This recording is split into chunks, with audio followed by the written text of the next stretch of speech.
হয় তাহলে এই যে ঈদের যে একটা গ্যাপ, তারপর হচ্ছে জুলাই আগস্টের আন্দোলনের যে একটা বড় গ্যাপ ছিল, তো সেই গ্যাপ থেকে আমাদের ভালো একটা মানে পড়াশোনার একটা ক্ষতি হয়েছে। তো এর জন্য আমরা চাচ্ছি না যে এখন এক্সাম আর 7 দিন পরে এক্সাম, আজকের দিন চলে গেলে আর 6 দিন, তো 6 দিন পরে আমরা এক্সাম হলে যাব। তো আমাদের তো মানে এইচএসসির ঈদের র্যাশই তো এখনও কেটে ওঠে নেই, আজকে ঈদের র্যাশ এখনও কেটে ওঠে নাই। বিভিন্ন এখনও যারা এই ধরেন গ্রামে যাওয়া ম্যান্ডেটরি, তারা কিন্তু গ্রামে গেছে।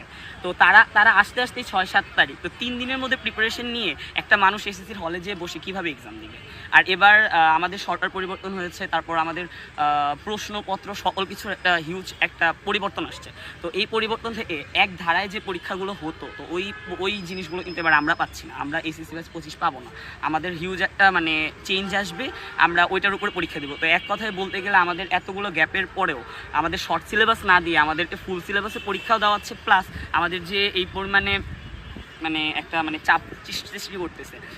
দিত আর 10টা দিন পরে দিত, তাও 10টা দিনও পিছায় নেই। আমাদের দাবি হচ্ছে যে এসএসসি এক পিছিয়ে দেওয়া হোক, না হলে আমাদের রুটিনের মধ্যে হিউজ একটা মানে একটা পরিবর্তন আসছে, যে পরিবর্তনটা ধরেন 3টা পরীক্ষা একসাথে দেওয়া হয়েছে। জানি যে 3টা পরীক্ষা ইজি, তারপরেও আমাদের জন্য এটা মানে ঠিক আমার তো মনে হয় না যে গত আপনার ভূতপূর্ব যে কয়টা পরীক্ষায় গেছে, তো ওইগুলোতে তো এরকম আপনার কোনো চেঞ্জ আসে নাই। প্রত্যেকটা পরীক্ষা একদিন অন্তত গ্যাপ আমরা পাই, কিন্তু এই 3টা পরীক্ষা একসাথে দিয়ে দেওয়া হয়েছে।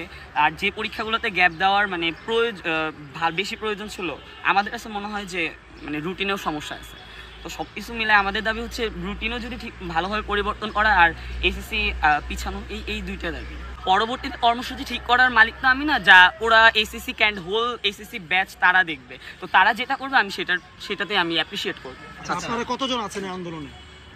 এসএসসি ব্যাচ 25 পুরোটাই তো আন্দোলনে থাকার কথা। বর্তমানে আমি এসে তো কাউকে দেখতে পাচ্ছি না, আমরা তো 11টা টাইম দিলেন, এখন আমরা আছি দেখলাম। এখন আসবে, অবশ্যই আসবে, যাদের ইচ্ছা আছে তারা অবশ্যই আসবে।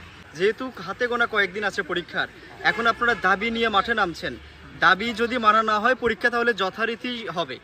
সেই ক্ষেত্রে আপনাদের এই পরীক্ষার আগ মুহূর্তে দাবি না রেখে মানে পড়াশোনায় মনোযোগ দেওয়া উচিত কিনা, এবং পড়াশোনায় মনোযোগ দেওয়া উচিত, আমি বলতেছি না পড়াশোনায় মনোযোগ দেওয়া উচিত না, কিন্তু যেহেতু আন্দোলন ডাকা হয়েছে, এমন কোনো আন্দোলন আমি ডাকছি, তো আন্দোলন ডাকা হয়েছে, আমরা এই ফলশ্রুতিতে দেখতে আসছি যে কি হচ্ছে না হচ্ছে। এতে ক্ষতিগ্রস্ত হবে কিনা ছাত্রছাত্রী? ক্ষতিগ্রস্ত আমরাই হবো, ছাত্রছাত্রীরা ক্ষতিগ্রস্ত হবে। যদি পিছানো না হয় তো আমরাই ক্ষতিগ্রস্ত হবো, আমরা এটাও মানি, আমরা জানি।